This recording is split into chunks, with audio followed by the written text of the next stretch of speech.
జహంగీర్ ఖాన్ అదృశ్యం కూడా ఇప్పుడు దీనికి ఊతం ఇస్తుంది. అంటే తీగలు లాగితే ఈ డొంకలు ఎక్కడికి కదిలి ఎక్కడ తేలుతున్నాయంటే, ఇక్కడ వెస్ట్ బెంగాల్లో తీగలు లాగితే డొంక బంగ్లాదేశ్లో కదులుతుంది.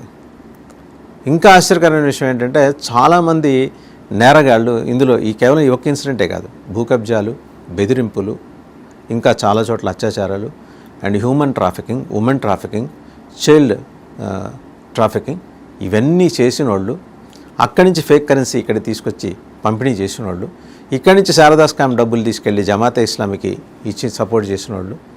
దీని మీద బంగ్లాదేశ్ మాజీ బ్రిగేడియర్ ఒక ఆయన రాసిన ఆర్టికల్ కూడా ఉంది, చదవచ్చు అది. ఆయన చాలా స్పష్టంగా చెప్పారు, బంగ్లాదేశ్ అంతర్గత వ్యవహారాల్లో భారతదేశానికి చెందిన ఒక పార్టీ జోక్యం చేసుకోవటం గురించి.